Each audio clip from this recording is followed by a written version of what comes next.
I think a lot of people don't really understand that, but you always have to, if you're a type 1 diabetic, you always have to dose insulin for everything. You have to dose insulin for fat, you have to dose insulin for protein, you have to dose insulin for carbs, you have to dose insulin for just being alive over time. And so there's no really free macronutrients there.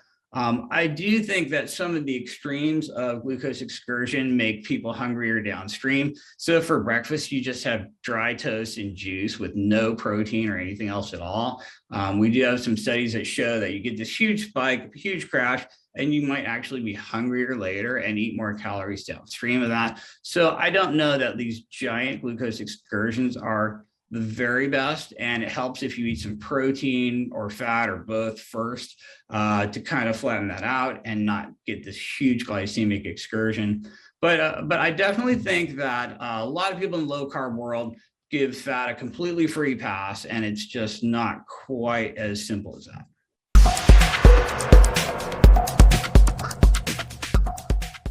How are you, sir? Well, good. Well, welcome, neighbor. We're kind of neighbors now. I don't know if you know that. I'm up here in your neck of the woods. I'm up in Snohomish, Washington now. We just moved up here a little while ago. So, yeah, absolutely. How are you liking Washington? I love it so far. It's been really great. You know, I mean, I miss a little bit of the beach and the warm weather, but I mean, it's beautiful up here. We really had a really nice time. So we're in, you know where Snohomish is, right? So it's like, I don't know what, 30, 40 minutes from north of you or something like that, 30 minutes or something like that. So we are enjoying it. So so we'll have to have you over for a barbecue steak. You know, I'll bring the steak. You can bring the Metamucil or whatever. I'll just sprinkle some on. Anyway, yeah, that sounds good. Yeah, no, cool, Ted. But it's good to have you here. It's awesome. I know a lot of people are excited to hear this. And so, I mean, obviously, you and I are both big protein advocates. Obviously, I mean, I eat a ton of protein. I think protein's, you know, I think clearly protein is a tremendously valuable thing for us. And I think, you know, you kind of are what you eat. You know, if you eat mostly protein, you're going to be mostly protein, and, you know, on and on. I've thought that for many years. I do want to get into some of the stuff that's, I think, interesting that you've been putting out. You know, if you don't mind. Well, Ted, I'll tell you what, maybe or someone doesn't know who the heck you are, but tell us who you are real quick, just in case there's people that aren't familiar. I know some people on YouTube might be watching that don't maybe know who you are, but do that for me if you don't mind, Ted. Oh yeah, sure. Right. So I'm a primary care doctor up here in the Seattle area. My office is in Issaquah, actually, so not too far from you. And I've been doing primary care for a little over 20 years, and I've just been really geeked out on diet and health. And so I've been a low carber for a long time, and also sort of dabbling in every diet religion you could name, from vegetarianism to low carb, paleo, keto, carnivore, you name it. And eventually kind of realized that one of the things that all these diet camps have in common is sort of improving protein to energy ratio, like more protein, less carbs or fats or both.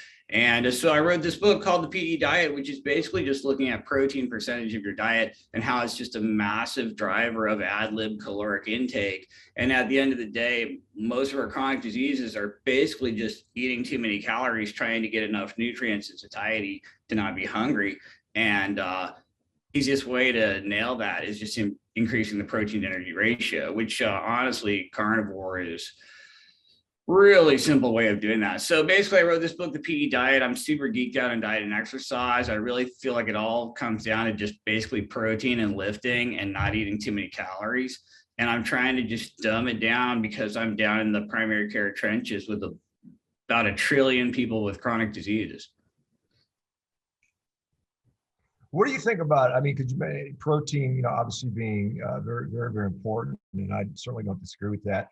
What about overall diet quality? I mean, many of these studies, whether they're whole food, plant-based or carnivore or Mediterranean, they tend to exclude the toxic, you know, obesogenic rat, I like to call it. And so does that included, you know, in your metric, you know, if you eat, you know, not all carbohydrates are equal, you know, particularly if we start combining foods where a donut does not equal, you know, an orange or something like that. Is diet quality part of that equation as well? Because I can see the criticisms of the PE diet. Well, I'm just going to eat whey protein and diet Coke all day, and that's going to be a really good PE ratio, but maybe the best diet, right? Right. Yeah. I mean, I think there's a bunch of other, basically, anytime you're eating cellular nutrition, you're way better off because you're getting all of these, cell membrane phospholipids and these organelles and all these weird compounds that you're not going to get if you just broke the diet down into some just pure amino acids and pure glucose and just ate those. So yeah, I think cellular nutrition's always better than acellular. I think. Say again.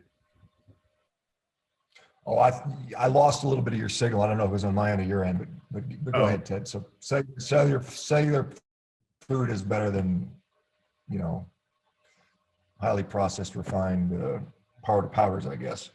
Right. And I feel like, we can't really quantify some of this stuff entirely. And it's pretty hard to do. And I do think that the protein to energy ratio is probably the biggest rock in the jar. So directionally gets people really headed in the right direction. But there are a lot of little things like that it just doesn't account for. So yeah, that's definitely a valid criticism for sure. Yeah, and I certainly want to delve a little bit into exercise. Just like you, I think that's vitally, critically important. But let me ask you some stuff, because I know you've been talking a little bit about, there's people like, we see people, showing their flat CGM monitors and they're eating a ketogenic diet or a higher fat diet. And that's sort of the metric they're using for metabolic health. And I'm not sure that's right. I question it. I know you said you think the best marker of health is probably body composition, which I largely tend to sort of echo that in large ways. But, you see some people, let's talk about the role of, because you said, you can have a flat CGM, but, you're eating this excess fat and maybe your insulin is going up. So what's going on mechanistically with fat, protein, and carbohydrates when it comes to glucose and insulin that we don't know, that we may not know already, or we may not already see, or most people don't know. I mean, the role that fat has. I mean, there's something called the Warsaw formula that the type 1 diabetics use to dose protein and fat. And that's not really widely talked about or even known by most. But can you delve into that a little bit, Ted? Yeah, absolutely. So basically, anything you eat is going to at some point result in an increase in insulin as your body tries to deal with that energy. So insulin is really just trying to clear fuels out of your bloodstream, right? Your pancreas is like this fuel pressure sensor. And when fuels in the bloodstream are low, your pancreas pumps out a bunch of glucagon to break all your stored energy down, your fat, your protein, your glycogen, whatever, and raise fuels in the bloodstream. And then if fuels in the bloodstream are too high, your pancreas pumps out insulin to try to get the fuels lower in the bloodstream by shoving everything back into storage, either storing glucose as glycogen, storing triglycerides as fat, or amino acids as protein. So insulin is really just trying to clear the fuels out of your circulation. And if you eat carbs, insulin goes up a whole bunch. If you eat fat, you don't really notice it, but what's happening is that all that fat eventually enters your circulation, has to be stored, and insulin is going to go up slightly. And then what you do see is like chronic baseline insulin, like your insulin level when you wake up fasting in the morning, is really influenced by overall fatness and over fatness. So if you're super lean and you're dieting down really hard and you shrink down all your fat cells, all the fuels in your bloodstream are really low, your insulin level's super low. But if you're over fat and your fat cells are too full and the fat's constantly coming out of your fat cells and into your circulation, then your insulin's chronically high, even when you're fasting, just trying to clear that fat out of the circulation back into the fat cells that don't want it anymore. And then when you eat more fat on top of that, and get even more over fat, you have even more fat in the circulation. And that's why your pre-diabetics have high fasting triglycerides and high fasting insulin and high free fatty acids. And there's just basically too much fat in the system as well. So you can have a really, really flat CGM, but if you're over fat and eating too much fat, you're still going to be insulin resistant. Your fasting glucose is still going to be too high because the cells don't want glucose. Your fasting insulin is still going to be too high because there's too many fuels in circulation. And eating fat's actually going to slowly make that worse. There's just a huge delay so that people don't notice it on their CGM. But basically, if you're overeating fat, your insulin, your fatness, and your glucose are just going to slowly, gradually creep upward and eventually be too high, versus glucose where you get a huge spike and then it's back to normal in a couple hours. And I think a lot of people don't really understand that, but you always have to, if you're a type 1 diabetic, you always have to dose insulin for everything. You have to dose insulin for fat, you have to dose insulin for protein, you have to dose insulin for carbs, you have to dose insulin for just being alive over time. And so there's no really free macronutrients there. I do think that some of the extremes of glucose excursion make people hungrier downstream. So for breakfast, you just have dry toast and juice with no protein or anything else at all. We do have some studies that show that you get this huge spike, huge crash, and you might actually be hungrier later and eat more calories downstream of that. So I don't know that these giant glucose excursions are the very best, and it helps if you eat some protein or fat or both first to kind of flatten that out and not get this huge glycemic excursion. But I definitely think that a lot of people in the low carb world give fat a completely free pass, and it's just not quite as simple as that. Yeah, and correct me if I'm wrong, but if we're looking at pure carbohydrates, we're looking at about 30 minutes to an hour before we see that glucose spike, and then protein might be in that 3 to 4 hour point, and then fat, as I think you pointed out, something more along 8 hours or something like that. So if you were checking, you might find these spikes at different times. And again, when it comes to type 1 diabetic, they have to dose accordingly. If they're using short acting stuff, they may have to give that dose for protein and fat much later than they would for carbohydrates. Yeah, absolutely. And so it's all kind of area under the curve. It's just a huge delay for fat. So I mean, with regard to that, I mean, I've seen, and you kind of touched on this a little bit, if it maybe downstream causes this overconsumption eventually, but I mean, we see a lot of stuff about glycemic variability, and some people think that is a problem with regard to health, with regard to, glycemic damage that you might see. There's other people that say, hey, our blood glucose is supposed to go up and down, I guess to a point, I suppose, and I don't know what that cutoff is. I see people, still that, I mean, they may opt for, maybe they're already pre-diabetic or they have some diabetic pathophysiology going on of some sort, hyperinsulinic or whatever. And they will go on a higher protein diet and they'll see that maybe their average blood glucose is 5 to 10 points higher versus a higher fat diet. Is that a problem? I mean, and the way I qualify that or ask about it is, what's wrong with your body composition? Because I would rather run my glucose 10 points higher than be lower in fat. Or is that reasonable, or do you think the literature supports the other way? Well, I think that if you're overall very, very high carb or very, very low carb, you'll see a huge difference in fasting glucose, right? So your pure carnivore person is going to have this physiologic insulin resistance. So their fasting glucose is going to be way near the upper end of normal, versus someone who's just completely carb fueled, you're, fruitarian.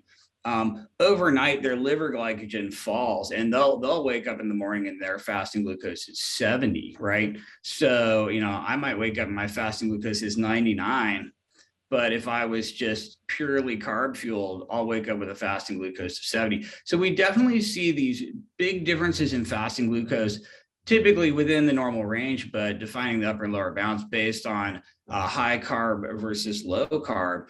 And I don't think you can really read too much into that. I also think there's a lot of acute glucose changes that are completely harmless. So if I'm like super lean, very little body fat, all my fat cells are really shrunk down and insulin sensitive, I have plenty of room to dispose of incoming fat, protein, carbs, or any macros. So I have really low fuels in my bloodstream, really low insulin level, really insulin sensitive. But then I go out and do some crazy high intensity interval exercise, some sprints or whatever. I might jack my glucose up into the diabetic range transiently, just trying to dump enough fuels in my bloodstream to do what I have to do. But I don't think that's necessarily going to be harmful, because I think overall harms are mostly from energy toxicity, which is way too much fat in your cells and way too much energy hitting your mitochondria. And I think a lot of the damage from insulin resistance is actually this sort of overall energy toxicity that might not happen to someone with acute glucose spikes if they're otherwise not energy toxic, if you know what I'm saying. So I think just looking at the CGM might not tell you the whole story. Yeah, I mean, and I've noticed that with myself, Ted. I mean, honestly, like the highest glucoses I ever see are after extremely difficult exercise. Like, right, I just started doing jujitsu, and it's very much a lot of fight or flight stuff. As you imagine, someone's trying to strangle you, and you're fighting for your life. I'll come back from practice, and I'm like, wow, my glucose is up, close to 200 at some points, but then it comes back down.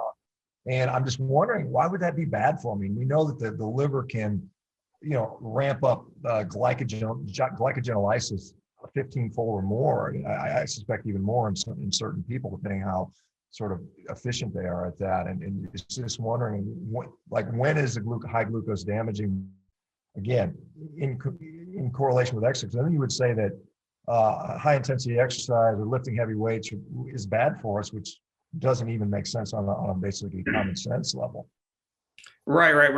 I think a lot of times we look at the mechanisms and we confuse acute changes for chronic changes, and it's just completely wrong. Like if you look at all this horrible stuff that happens to your body with high intensity exercise, it's a nightmare. Like your inflammation goes way up, your blood sugar just goes through the roof, and just your fatigue is astronomical. And like there's 1,000 bad things that would happen. And if an alien came from another planet and looked at a healthy person in equilibrium, and then looked at that same person trying to do a jujitsu sparring, and every little mechanistic change that happened acutely in their body, they'd be like, oh my God, this is the worst activity you could ever do. You should absolutely never do that. Look at all this crap that goes haywire.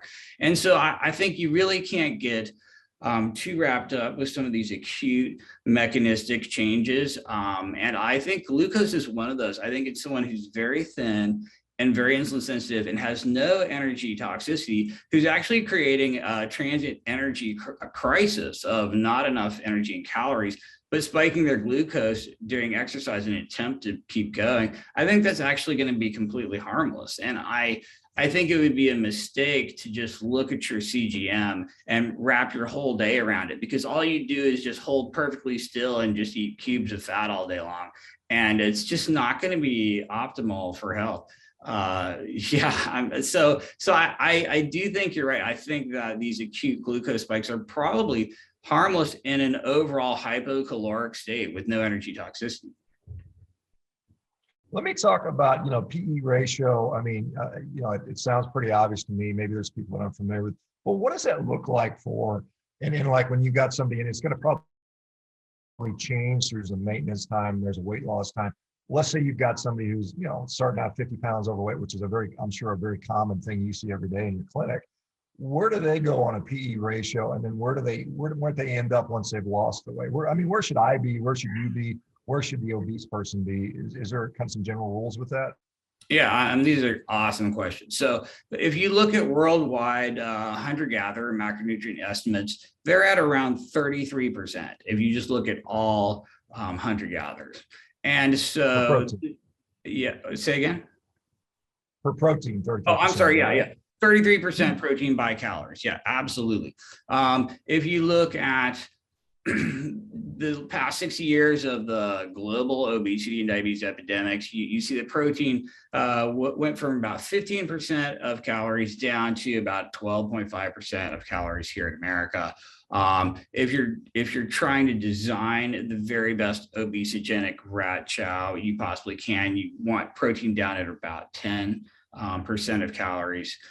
So we see all this stuff with protein percent. If you look at the National Weight Loss Registry, where people lost weight and kept it off long term, they've all gotten up to about 19 or 20% protein.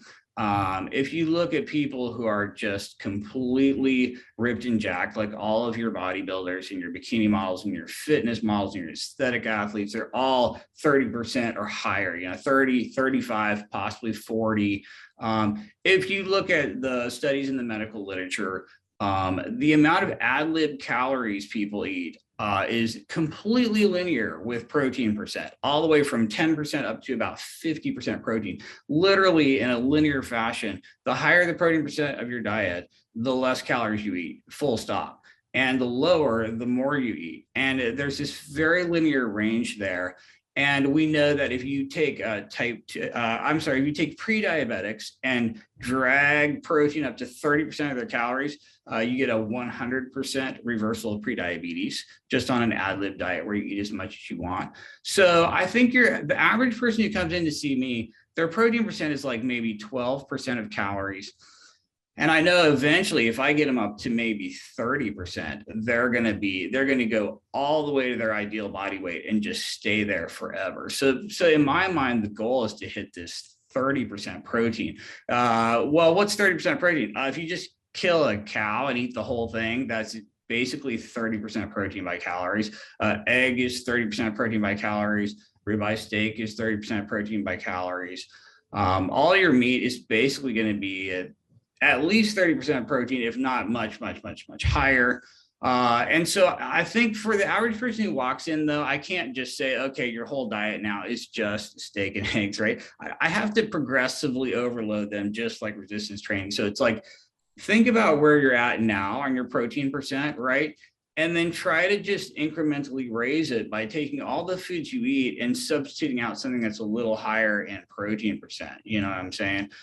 Or if you're eating a meal, let's say you're having a quarter of a chicken breast because you heard meat was bad, and then like a massive pile of potatoes and a massive pile of whatever, some sort of starch.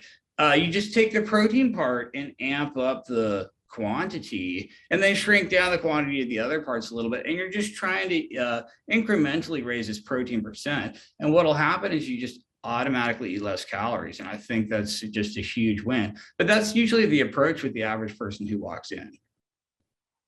Now let me ask you about energy. Obviously you probably don't consider protein realistically as energy. It's very efficient as an energy form, but it's not compared to fat and carbohydrates. And then is there, and this is such a contentious topic, and I've always said I don't know the answer. I see both sides.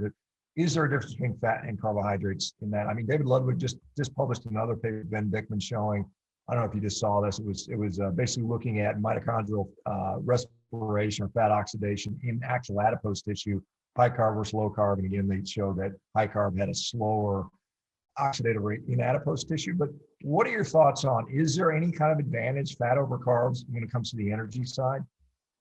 I think that if you took a completely healthy person who's lean, active, insulin sensitive, metabolically healthy, and you're dealing with some reasonable isocaloric ranges, I don't think that there would be huge problems with isocalorically substituting carbs for fat. For example, let's say I'm a pure carnivore. All I eat is ribeye. I'm getting 30% protein. All the other calories I get are from, the fat in the meat. Maybe I'm getting a fairly fatty cut of a fairly fatty cow, and I'm getting all my energy calories from fat.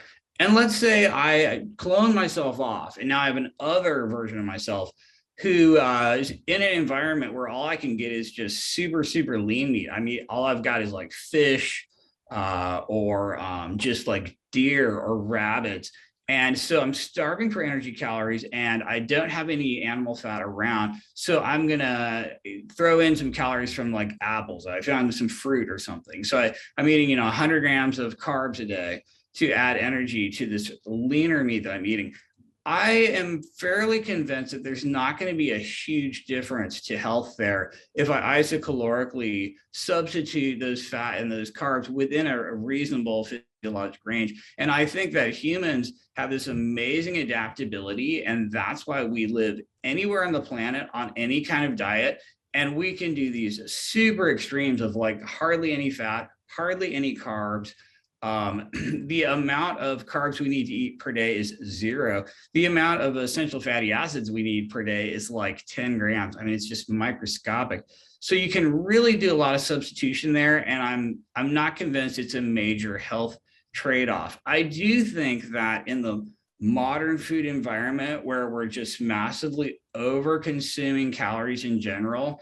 And I think that possibly carbohydrate might be a little bit more detrimental in terms of driving downstream hunger, because people have all this glycogen in their liver and then they feel it like falling down over time, and then they eat more and there's so much fat passively coming along with these carbs. I think you sort of see this like double whammy there. But I really don't think that inside of a low normal physiologic range, substituting carbs for fat is probably going to be no big deal.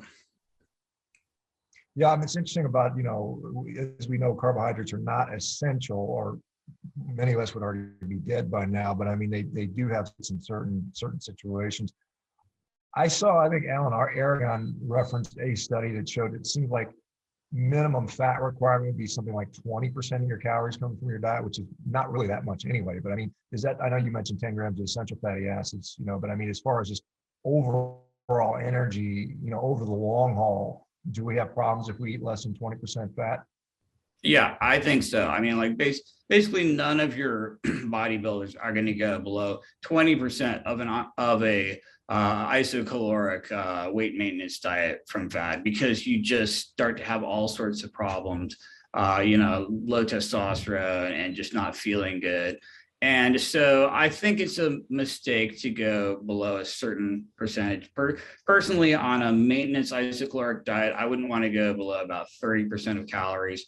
But again, I do think you have some room to trade off there, fat for carbs. I think if you're eating absolutely no carbs at all, you are going to have even more weight loss, because you have to expend energy performing gluconeogenesis and manufacturing the maybe 60 or 70 grams of glucose you need just to be alive. So it's like it's a form of metabolic exercise, just making all your own glucose from scratch. But I'm also worried that to some degree, that's not very protein sparing. And if people aren't eating enough protein or don't have enough gluconeogenesis aminos around, they might actually catabolize some lean mass just to make enough glucose to be alive. And so I'm where I've kind of landed with the PE diet is, hey, eat, like 100 grams of carbs a day, enough so that you don't have to burn up protein to make the glucose you need to be alive. So you're doing a little bit of protein sparing there. And that way you're not ever having to really catabolize any lean mass. If you just didn't eat enough protein to make glucose that day, you know what I mean? So I kind of like somewhere in between, where it's not a zero carbohydrate intake and you're eating enough carbohydrate to spare some protein, because you do need that glucose anyway. But I recognize the fact that if you ate absolutely no carbs, you're burning up even more calories manufacturing that glucose. So it's like an extreme, like Ironman triathlon challenge to just live on no carbs at all. And that probably does basically utilize the very most calories just being alive. So I could see possibly an energy benefit to never eating any carbs, because not only do you have to manufacture all the glucose just to be alive, right? But you're trying to get some energy from protein. You're trying to make glucose out of protein, and that's going to burn a lot of calories. So if you're really trying to have the biggest energy advantage, I can see how never eating carbs would get you there. I just don't know if that's optimal for the average person who's trying to also have the highest lean mass and not catabolize any of it. Yeah, Ted, talk to me. So in that regard, in some people, for whatever reason, maybe it's food addiction, maybe they have some sort of gut issues where carbohydrates bother them or whatever. I mean, I just said whatever. If it works for you, it works for you. But if we're not going to eat carbohydrates, and you mentioned how much protein you're going to need to support, the gluconeogenesis, so you don't dig into lean tissue. How outside of the ratio, the sort of the 30% from protein, what do you think about relative amounts, grams per kilogram? We often hear 0.8 is the RDA, which is abysmally low. I'm sure you would concur. But what does that look like for you? And like the normal person eating a mixed diet, how much protein do they need? And then would a person without carbohydrates need to eat potentially more protein for that to happen? And while you answer, I got a sous vide behind me. I'm going to slap on set. I'll be right back. Thanks, Ted. Got it. Okay. So basically for me, the most important thing is fixing your protein in grams, like how many grams of protein should you eat?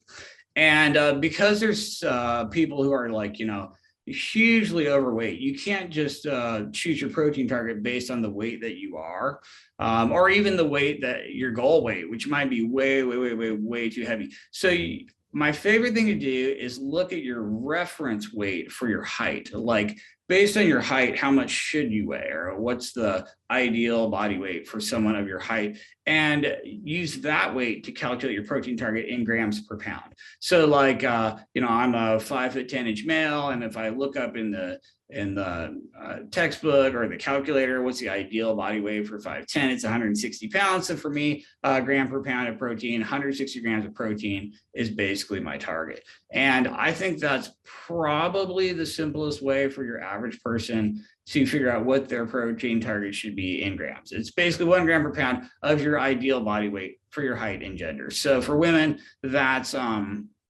basically 100 grams. For women, if you're 5'0", you should weigh 100 pounds. And then it's basically for every inch over 5 feet you are, it's 5 pounds. So if you're a 5'2" female, you should weigh 100 pounds for the 5 feet, and then another 5 pounds for the 2 inches. And that's basically 110 pounds. So your target protein would be 110 grams of protein. So I really like a gram per pound of ideal body weight for your height and your gender in terms of protein target. Then when it comes to fat and carbs and energy, it's unfortunately infinitely variable based on how much energy you're expending. But typically, and it also depends on the ratios you're doing between those. Like, so, if you're going to be very, very low carb, you weigh more fat. And if you're very, very low fat, you weigh more carbs. And I do think there's some room to play around in there. Personally, I don't like to be at zero on either carbs or fat. So I'm typically eating, if I'm like just picking my ideal typical macros, it's 40% protein and 30% carbs and 30% fats. And I'm targeting, at least 160 grams in protein. And that's basically how I'm doing it. Also, if you're cutting, you probably want about 12 kilocalories per 12 kcals per pound of this ideal body weight. So if I want to weigh 160, my calories should probably be 12 times that, which is 1920 or something like that. So that's kind of how you calculate those things. But there's so much trade-off between fat and carbs that it gets a little bit confusing. And so it's very individual there. A lot of room for individual preference. Yeah, and there was a question in here about, is it okay to eat more than that protein? I mean, I know I eat clearly more. I'm often eating 300, 400 grams of protein a day because honestly, I'm not getting other sources. So I probably use some of that for my caloric needs, my energy needs. But any problems for eating higher than that? I know you referenced Jose Antonio's work, but what are your thoughts? Do people get in trouble when they eat too much protein? Is that a real thing? So I've never actually seen it. I do know that there is a theoretical maximum in terms of getting rid of the nitrogen. So you basically have to excrete this nitrogen. You have to deaminate the amino acids and excrete the nitrogen, and that does involve ammonia, and that there are theoretical maximums in your liver for getting rid of this nitrogen and ammonia. I know that you could very, very easily double a gram per pound of ideal body weight and you're fine. You could probably triple that and you're fine. There might be some people who try to quadruple that and get into some trouble. So I do have some studies of cyclists who were biking and burning a ton of calories and actually drinking so much whey powder that 80% of their calories came from whey shakes, and they were consuming, over 600 grams of protein a day. And this was a fairly short study, but they did not have any problems with getting rid of ammonia or having toxicity. So I know that there, most people are never, ever, ever going to run into this problem unless you're consuming more than 80% of your calories from whey shakes and then burning way more energy than usual biking all day. You're probably not going to run into problems. Yeah, and regarding that, the whey protein. I mean, a lot of the studies on protein, anabolism, muscle building have been done on whey protein, and there's a different absorption characteristic between whey protein and me eating a 16-ounce ribeye. I mean, it's very different as far as that goes. We've talked about this before. I mean, there's people saying, well, you can't absorb or utilize more than 30 grams of protein per meal, and evolutionary just doesn't make sense. What are your thoughts on those studies that say you should be eating? My thought, there's probably an advantage to doing that, but are you going to lose all your muscle? Like if I eat two steaks a day, it's half of that protein being wasted and lost, and I can't absorb it. Yeah, I mean, that's basically completely not true. So when you eat a huge bolus of protein, you get a slowing effect in the small intestine. You get this ileal break where your intestine slows way down. And even if you've maxed out the transport of amino acids from the intestinal lumen into your bloodstream, you slow down the transit time so much that you do eventually absorb all of that. And so we have way too many people who are living on one meal a day to think that you can't consolidate protein into larger, less frequent meals. So you can absolutely get away with that. Now, I do think it's on a U-shaped curve where it might not be optimal to just eat once every other day or once a week or once a month or once a year. At some point, you're going to hit a point where you've gone past optimal. And so the question is, what is absolute optimal? It's somewhere between a constant IV drip of amino acids and eating once a year. I personally think that once a day is probably too infrequent to be optimal. So I'm kind of like in at least 2 meals a day, maybe more. As you get thinner and thinner and thinner, you have to eat protein more frequently, because you're using some of it for energy. And if you're not eating it, you have to catabolize your muscles, which is why all your bodybuilders and your bikini models, by the time they're done with show prep, they're eating, protein every 3 or 4 hours. And that's really just to prevent catabolism, because their fat stores are so low and you can only harvest a certain amount of calories from your fat when it gets that low. So I think the thinner you are, the more frequently you have to eat. The fatter you are, the less frequently you have to eat. And then optimal is probably somewhere between, a couple times a day for most people, or maybe once a day if you have plenty of energy in the system. Yeah, just speaking of, protein metabolism, I mean, I've seen that, kind of the thermic effect for protein is about 25% of the calories.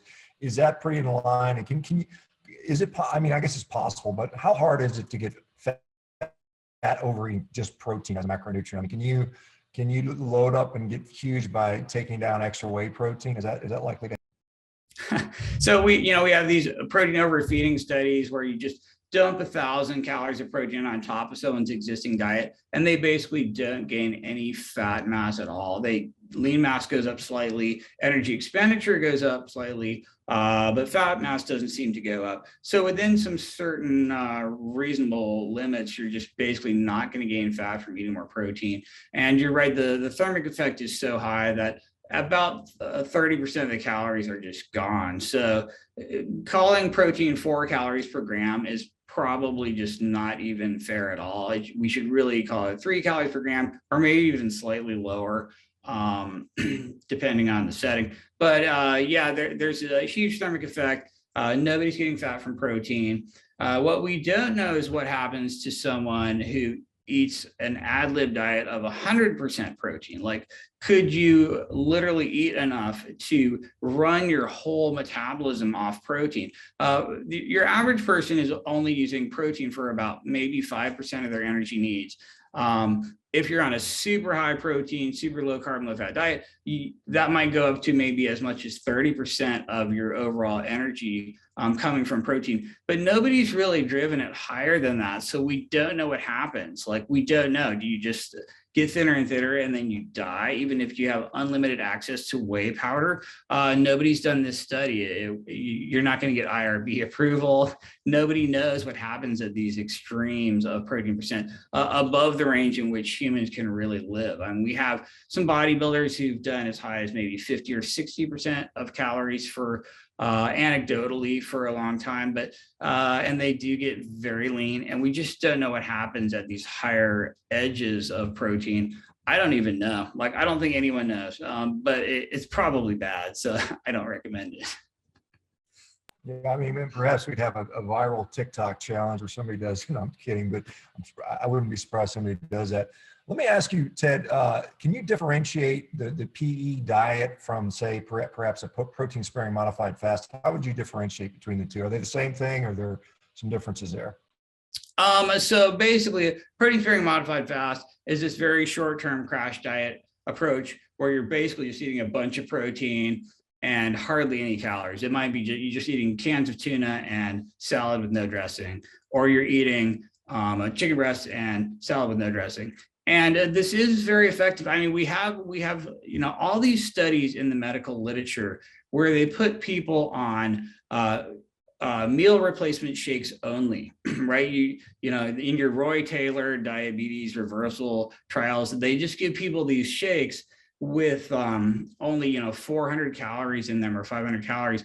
And what they are always doing inevitably is they're just giving people barely any, they're giving them like 50 grams of protein because that's the RDA. That's all you technically need, which is crap. And then they're dumping in 125 grams of carbs because you have to have that for your brain to even turn on, right? Everyone knows that. And then like zero fat because, fat's bad. So you got these horrible meal replacement shakes with 50 grams of protein and basically 125 grams of carbs and no fat, and you just drink that, and that's all your whole diet, and people just lose tons of weight and improve their diabetes. But it turns out that half of what they lose is lean mass. It's literally 50-50. You lose half fat mass, half lean mass, and your metabolism goes way down. So you're basically just going to yo-yo and regain all that back again. Protein sparing modified fast is where it's different. It's where you're super low in calories, but you're eating all the protein you need. And it definitely spares more lean mass. If you do resistance exercise on top of that, you'll spare even more lean mass.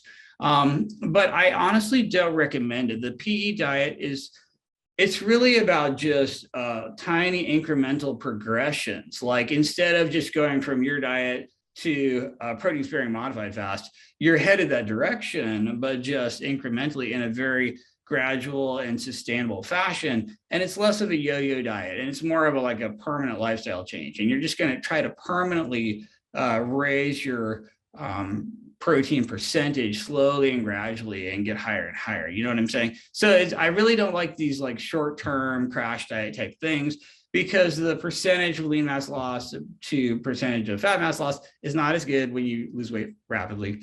And you're more likely to rebound and gain it all back again. And I kind of don't like any diet with a stop date and these I'll just do this for a couple days. It's just not a really good long-term strategy.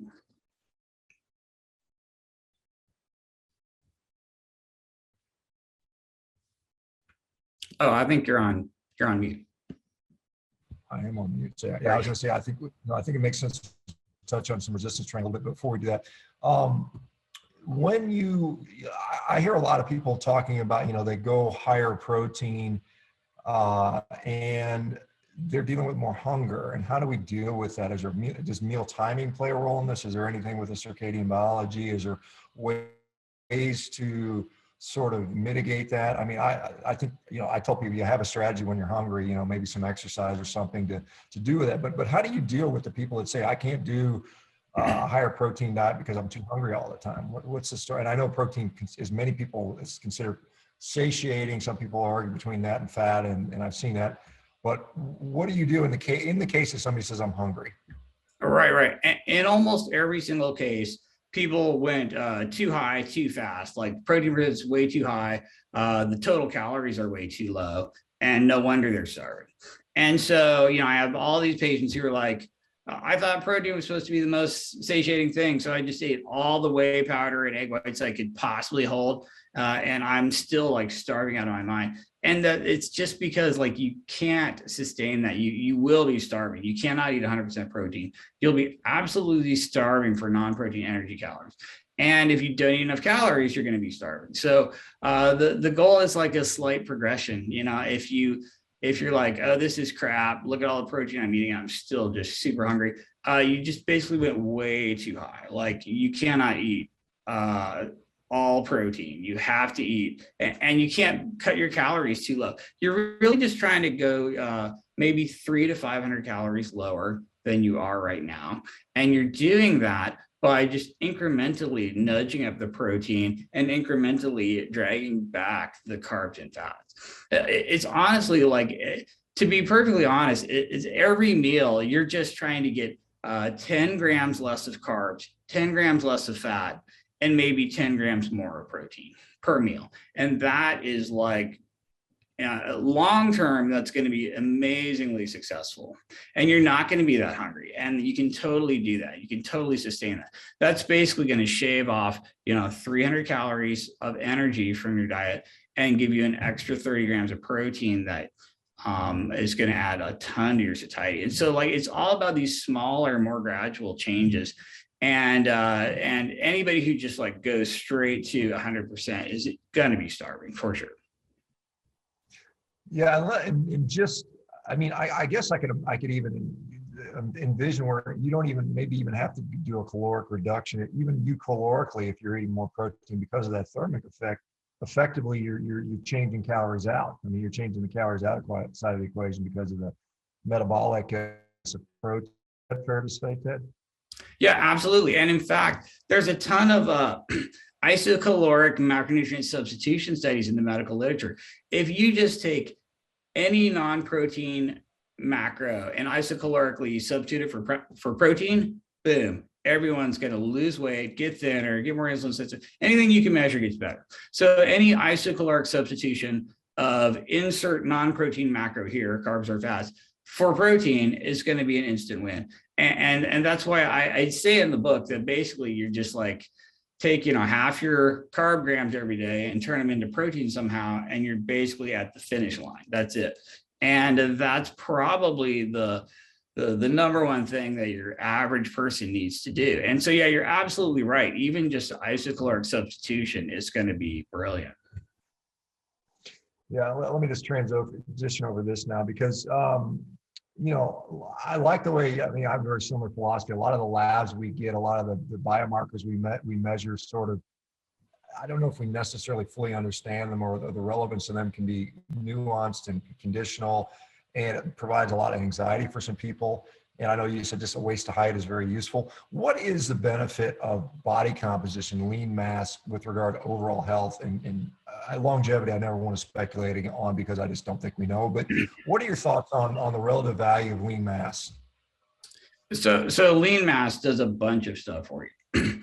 Well, first of all, lean mass allows you to move in space and do things and accomplish things. And if you graph out like the very most you're capable of accomplishing physically with the very least you're capable of accomplishing physically, as those get closer and closer together, once they're the same, you're dead. That's death. That's being dead, right? When the most you can do physically and the least you can do physically is the same thing, you're literally dead. And we see all these people as they get older, what they're capable of doing physically just gets dwindling lower and lower and lower and lower and lower and lower and lower. And so they're like half dead, a quarter dead, and then they're dead. And we see this, the health span is so small, and like people just start getting frail and feeble and elderly and can barely do anything, even when they're like 50 or 60. And then they go to a nursing home, and we just see like the last couple decades of their life that what they can accomplish versus being dead is so small. It's like, yeah, is it even, you're barely alive. And so having muscle and lean mass just super jacks up your physical headroom, like the stuff you're capable of doing. Like if you have tons of muscle, you can do everything, you can do anything. And then you're just even more alive. You know what I mean? The quality of your life is so much higher. when you can go anywhere, do anything, and you're physically capable of moving your body in space, your life is so much bigger and so much better, and you have so much more physiologic headroom of being alive and enjoying life. And so this is a massively important, just in terms of health span. Like, let's say you live to be 100, but the last 40 years you can barely walk. I mean, that's not worth it. And the real difference between someone who has all this physical headroom and someone who doesn't is literally just muscle, right? That's what it comes down to. So muscle literally makes you more alive. And then it's also a buffer in case you get sick and you can't eat for some reason. You have a lot of protein stores in your body. So you can literally graph out lean mass and longevity. And it's a straight line where the more muscle you have, the longer you're going to live. We have these graphs for strength and longevity. The stronger you are, the longer you're going to live. The more lean mass you have, the longer you're going to live. And this is like a money in the bank for your retirement, having lean mass. The other thing lean mass does is gives you a lot of metabolic flexibility. If you have tons of muscle and you deplete the intramuscular triglycerides and glycogen regularly with exercise, you have so much room to partition incoming energy calories. So like, you can take any type 2 diabetic on earth and then put them through a massive workout, like where you just crush them in a CrossFit class or something. If you make them do 90 minutes of just resistance and cardio and deplete all the glycogen out of their skeletal muscles and all the intramuscular triglycerides, they're literally not diabetic until they eat their next crappy meal, whatever food made them diabetic to begin with. But you literally cure a type 2 diabetic with exercise and depletion of intramuscular fuels. Transiently, they're non-diabetic. They could go out and eat whatever they want, and their blood sugar is fine, their triglycerides are fine. So you're literally, in order to be a full type 2 diabetic, not only do all your fat cells have to be full of fat and refusing glucose, but all your muscle cells have to be full of intramuscular triglycerides and glucose and refusing more glucose as well. You have to have both of those storage depots full in order to be a type 2 diabetic. You can deplete all this muscular stored energy and you're not, boom, instantly non-diabetic. And imagine if you have way, way more muscle and you're depleting it regularly, your ability to dispose of incoming calories is awesome. And you're basically as non-diabetic as somebody can get. So muscle is amazing for metabolic flexibility, insulin sensitivity, longevity, being more alive, if you know what I'm saying. It's kind of the greatest thing ever. And everyone's goal, whether they know it or not, is to get more muscle and less fat at the same time. And that's how you become as insulin sensitive as possible. Yeah, I want to, Becky, we touched on this before about glucose and protein and seeing your glucose sometimes going up. Question for you, Ted. What about the people that are underweight and skinny? I mean, obviously that's some people wish they had that problem, but I mean, there's a lot of particularly males that are like, I can't put on muscle, and this can well as a segue into the resistance training, I'm sure, but needs with those guys? Are we looking at more protein, just more calories? What is the thought? Or is it, as I would say, you got to do the resistance training in that regard, but what are your thoughts around gaining muscle? Right. Well, unfortunately, there's massive genetic ceilings here. So everyone has this genetic ceiling for how fat they could be, how thin they could be, how muscular they could be. Some people are just sort of like endomorphic, and for them to get down to 20% body fat is just as hard as it would be for me to get down to 7% body fat. It's just as much of a struggle. So there's massive genetic limits. Muscle is the same way. Some people are really mesomorphic and they could just gain a crap ton of muscle.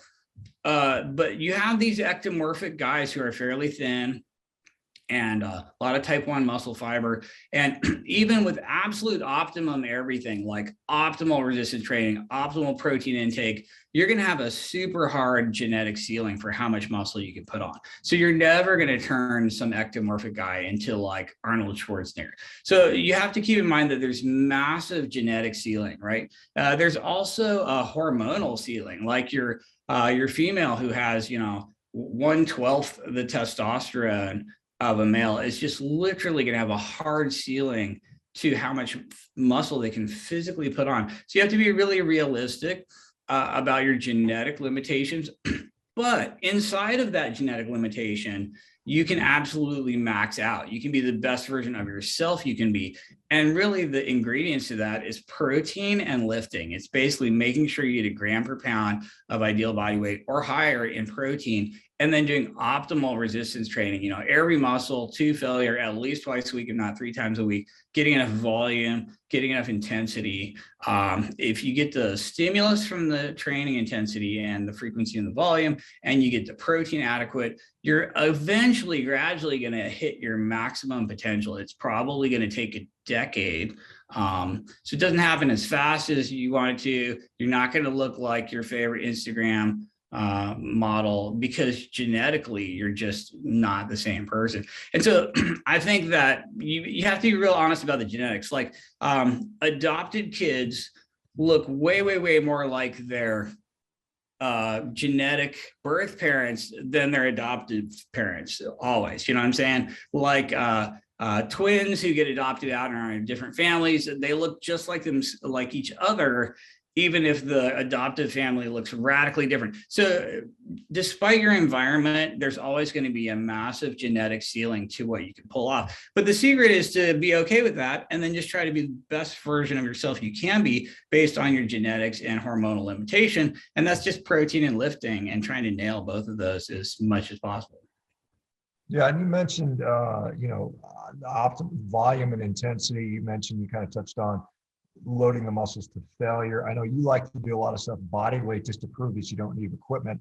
I would argue maybe that's not the most efficient way to be Mr. Olympia, but you can certainly put on muscle. And I think the point about longevity, I mean, I think there's a point where my understanding is strength may be even more important, particularly strength to weight ratio, than just pure size and muscle. Like Mr. Olympia is probably not going to live longer than someone who's smaller, lean, but very muscular as well. But as far as the optimal, there's a recent, review article or meta-analysis article like Brad Schoenfeld, Alan Aragon, and some others put out saying that Stu Foltz, I think, was on there. It was like 10 sets per body part per week brought to failure. Is that somewhere in the range what you find is reasonable? Is that what you do? I mean, that would be, 5 sets of push-ups twice a week or something like that.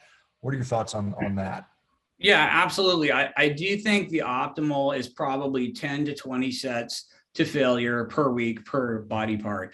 And what I do is just crank the frequency and intensity up as high as I can. And I cheat a little bit. So what I do is every single day, I do a super hard set all the way to failure, full body. And then I do a rest, pause, reverse pyramid technique, which with each exercise, you know what I'm saying? So like I might do the hardest push-up variation I can, one arm push-ups, diamond push-ups, all the way to failure, rest, pause for 30 seconds, make it easier with like just a standard push-up to failure, rest, pause 30 seconds, and then do one more set, maybe even on my knees if I have to, all the way to failure. So I'm basically doing rest, pause, failure extension technique with a reverse pyramid and like myo reps where you go, do 3 sets in a row with a pause in between. And so I'm kind of cramming 3 sets into 1 set,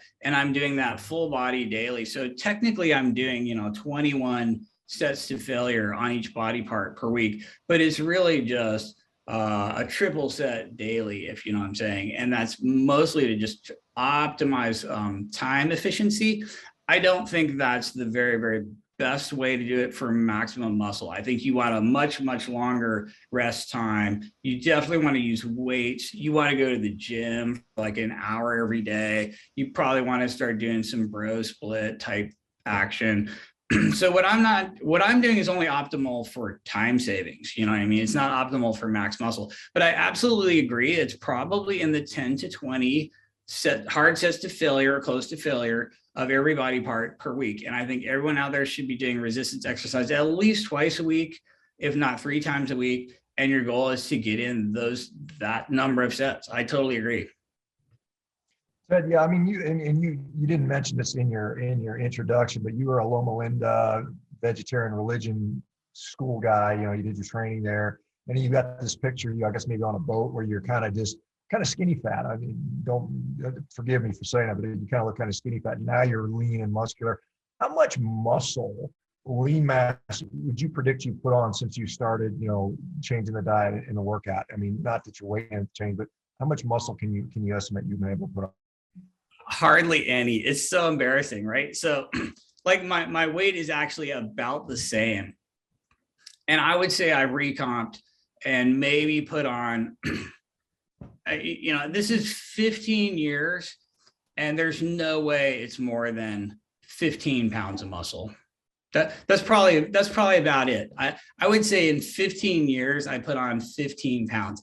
That is embarrassing. I mean, that's depressing. That's so little. But the reality is, after you've been doing resistance exercise for a couple of years, if you put on a half a pound of muscle in a year, that's awesome. Like that's crazy. Like I'm sure that in the past year of just optimally training every day, I've maybe put on like, you know, a quarter pound of muscle or something. It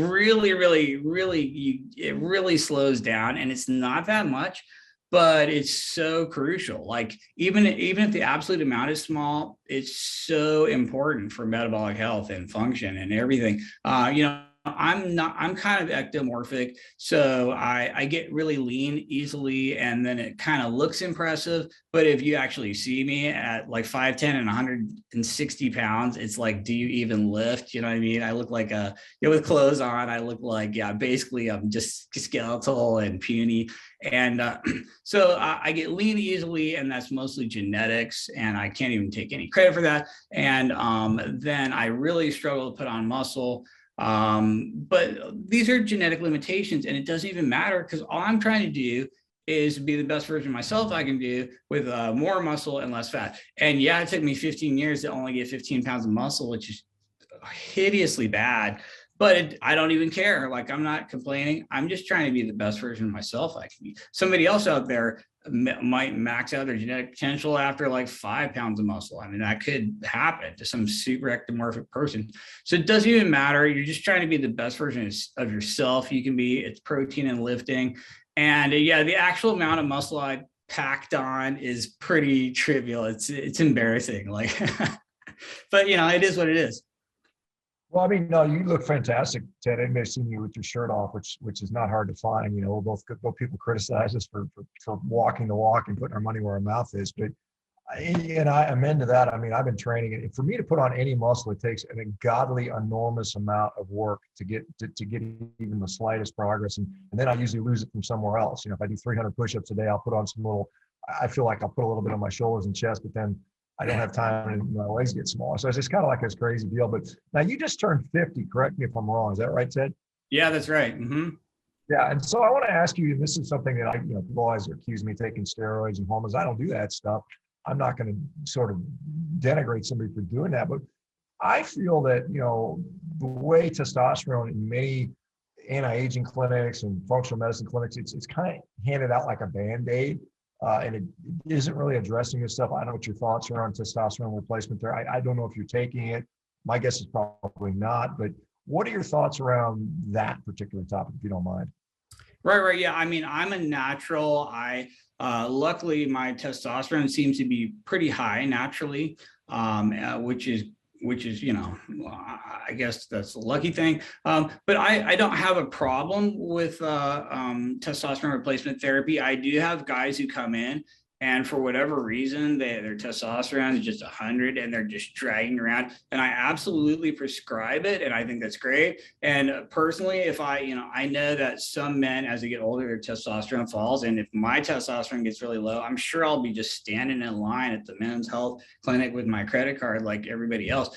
But the vast majority of guys who come in, you're absolutely right. They just have way too much abdominal fat and way too much aromatase activity, and they're basically converting all their testosterone into estrogen. So being over fat turns men into women by aromatizing all the testosterone and estrogen, and turns women into men by like turning their estrogen into testosterone. Basically, you get this like gender reversal when you're over fat. And the number one thing you can do is get thinner. Basically, I mean, I've had a ton of guys raise their testosterone dramatically by just getting thinner and more metabolically healthy. So I don't have a problem with testosterone replacement therapy. I don't even have a problem with guys who are just cheating and just juicing their butts off. Like that's totally fine. But I do think the average guy who's going to the testosterone clinic, it's pretty sad because their testosterone's only low because they're aromatizing it.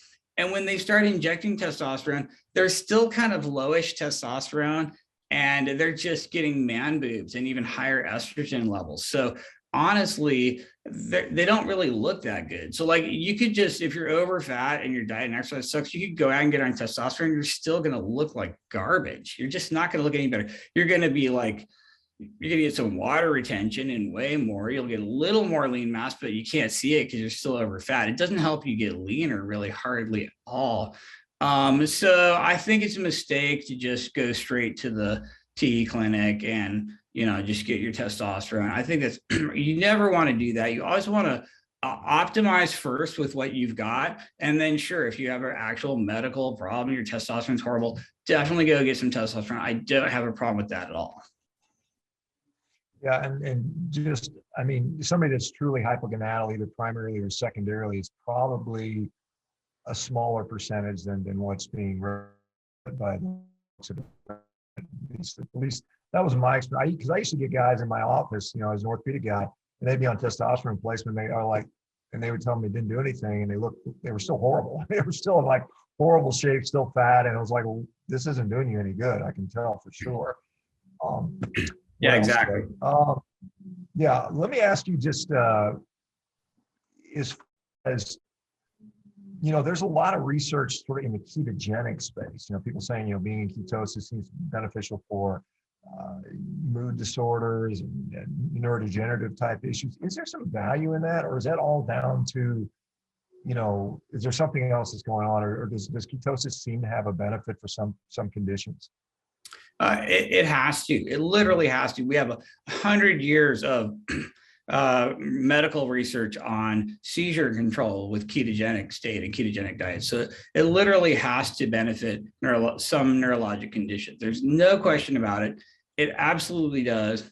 The only question is, how beneficial it is for how many conditions, and would it help absolutely everyone or just someone with certain neurodegenerative states or neurologic conditions? And so the answer is somewhere in between. Like, do I think the average person who's just trying to get thinner, the very best diet for them is always just strict ketosis?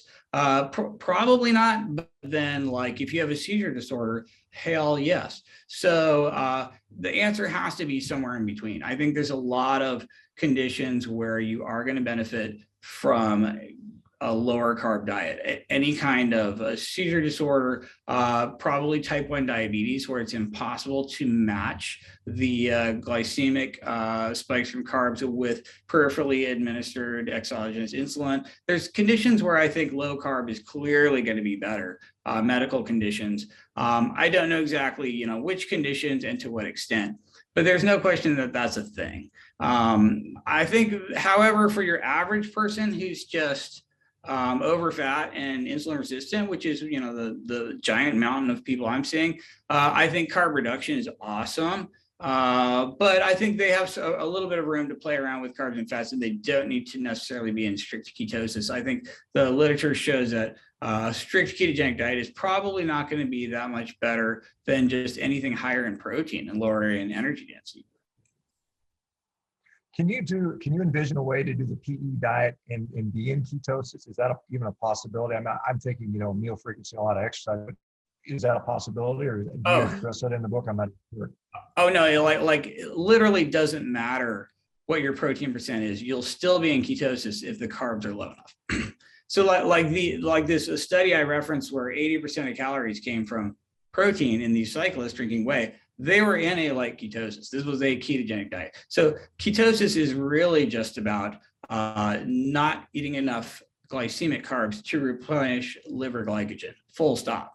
So you could eat protein percent will make your amount of ketosis deeper or shallower. If you're eating, no protein and 95% of your calories come from fat, you might be in a slightly deeper ketosis, but a ketogenic state is really just not eating enough exogenous glycemic carbohydrates to replenish your liver glycogen, period. Once the carbs are low enough, protein fat mixture, doesn't matter, you're still in ketosis. You might be in a deeper ketosis with lower protein, higher fat. So if you're trying to aim for seizure control, yeah, you want the oil diet where they just, your 90% of your calories come from fat and you're just guzzling oil or whatever. But for anyone else, you will be in a light ketosis if your carbs are low enough, irrespective of protein and fat percentage. Ted, as a physician who's in the primary care trenches and been doing this for now 2 decades, and someone who arguably is very knowledgeable about nutrition at this point and probably understands its role in health, how successful have you been within your own practice, relative to, are you seeing relative to whatever 10 years ago or whenever you'd say I was just doing the normal doctor thing, are you making a dent? What's and if so, and if not, what's making it easier or difficult for you to do so? Yeah, I would say I'm definitely making a dent. Like it's amazing. I mean, I see just tons of success stories, tons of people like everyone's like, coming off of insulin, losing 50 pounds, 100 pounds, 150 pounds, completely reversing their diabetes, or if they build enough muscle with resistance training, completely curing diabetes. This is stuff that I would have never, ever imagined was even possible when I was in my residency back in, 23 years ago now. So yeah, I see amazing stuff that I never would have known that you could even do. It's incredibly successful. I think the only thing that kind of holds some people back, honestly, at the end of the day, is basically the addictive nature of high energy density carbs and fats together. So you get such an addictive dopamine hedonic response in your brain from eating donuts and pizza and cookies that it almost becomes addiction medicine. And I hate to say it, but a huge chunk of my medical practice is basically addiction medicine. I'm prescribing Suboxone for people with opioid dependence, and that's very rewarding, and I enjoy that part of my job. And I'm prescribing naltrexone for alcoholics, and I have people who have all sorts of addictive behaviors, a lot of nicotine dependence and tobacco use disorders, and all this stuff. And a massive chunk of what comes to primary care is basically addictive behaviors and addictions and substance use. And to a certain degree, once somebody knows what to do with diet and exercise, but they're still eating these foods, it is almost like an addiction medicine type practice. And just like I do harm reduction techniques by recommending, vaping and nicotine replacement for the smokers, and recommending buprenorphine for the opioid addiction for harm reduction, I like harm reduction for people who are addicted to these carb and fat, high energy density foods as well, by just, hey, front load a bunch of protein, right? Eat smoked salmon omelet for breakfast, like eat 2 pounds of like meat and eggs and protein and micronutrients. And then I'm not even going to tell you don't eat donuts. I'm just going to tell you to eat this first, because I know you're going to be so full you'll eat like one donut instead of the whole box of donuts, which you would have ate if you didn't have this big protein meal. So I'm almost using like a harm reduction techniques to bust through the addiction people have to these foods. And I would say that's the real problem for people who, once they know what to do, but they kind of can't do it, if you know what I mean. Yeah, I see a couple of people in the audience sort of bristling a little bit about saying they're not getting in ketosis despite eating a purely carnivorous diet, and the definition, 0.5 millimolars. I've seen Steve Finney say it's maybe now 0.3 based on their data from Verta Health. But anyway, Ted, I know I've kept you actually longer than we usually keep people. I know you got to work probably, I'm assuming, although you look like you might be at home, so maybe you had a day off. I don't know, but anyway, thank you, Ted. Tell us where you can find your book, The PE Diet, where you can find more Ted Naiman stuff. I know you've been pretty prolific on, at least on Twitter. Where do they go to find out more about this? Oh yeah, well you if you want the PE diet, you can go to thepediet.com or go to tednaiman.com or just anywhere books are sold online. And you can follow me on social media at Ted Naiman on Twitter or Instagram, and probably most prolific on Twitter there. And yeah, the book is probably the best thing I've produced. My practice is closed to new patients, so nobody can really work with me or anything. But basically, hopefully the book's been helpful for a lot of people, and that's probably my best contribution so far. Awesome, Ted. Well, anything up on the horizon that you're planning, or anything like that you want to talk about?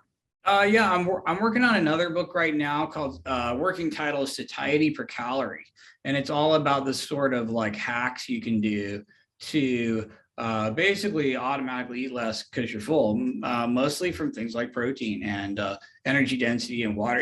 It's going to talk a little bit more about the energy density factor that I think we don't necessarily focus on, like when you have a dehydrated or dried food, like your pork rinds are not going to be as satiating as just eating a steak for a bunch of reasons. It's the water, and it's the weight, and it's the volume, and it's the chewing. Things that are heavier, more weight, more volume, require more chewing, less processed, a slower release of nutrients. All these things like improve satiety per calorie, and it's going to be about all these hacks of how to get more full from your food, and like the worst would just be sugar and oil, and the best would be like eating a steak. You know what I mean? And I'm just going to break it down and what the different parameters are that can help improve these things. Yeah, just forgive me. I'll just add to that. I know that, like, obviously distension, mechanoreceptors in the gut can tell if we're distended or not. And so I found for me, like, I'll take just a bunch of ice and throw some elemental electrolyte powder and grind it up and turn it into a big bowl and eat a couple of those when I'm hungry. And that does it. It shuts down that ghrelin, whatever's going on, for a while. And I mean, I've seen studies on just drinking a liter of water blunts appetite for a period of time. It's limited, but it does have a role.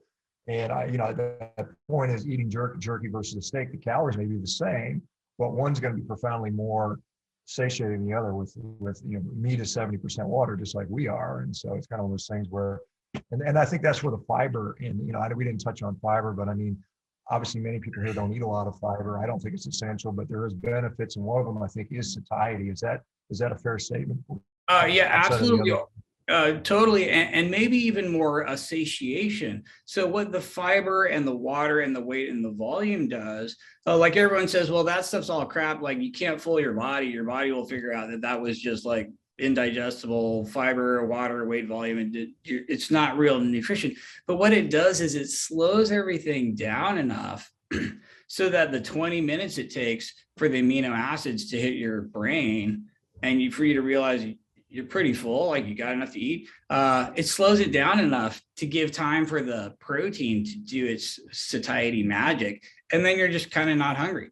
So I think these things like the water and the weight and the volume and the chewing and the slowed eating speed and the less processed and things that just slow it down so that you're like a Paleolithic body can catch up, because otherwise you could just down like a Trenta Frappuccino with 4,000 calories in like 2 minutes, and by the time that protein hits you, like you've overconsumed 1 trillion calories. And so I really do think there's something to this, even if it's worthless things like water or fiber that are just inert and not really providing nutrition. Yeah, I'm the opposite. I eat like a wolf. I mean, because I'm trying to eat a lot of calories, and so I've found it, the faster I could eat, the more I could put down. My motors operandi for many, many years now, and it's still serving me okay. Ted, thank you so much. It's been wonderful information and very valuable. I'm sure everybody appreciate it. I'm serious about let's go meet up and get some steak or something like that since we're in the local area. And good luck to you, and I'm sure I'll be in touch with you soon, Ted. Thank you so much. Absolutely. Yeah, great to talk to you. Welcome to Washington, man. Glad you're aboard. It's a great place to be. Yeah, I'm liking it. Anyway, all right, guys. We'll see you guys tomorrow. Take care, everybody. Bye-bye, Ted. Thanks, everybody.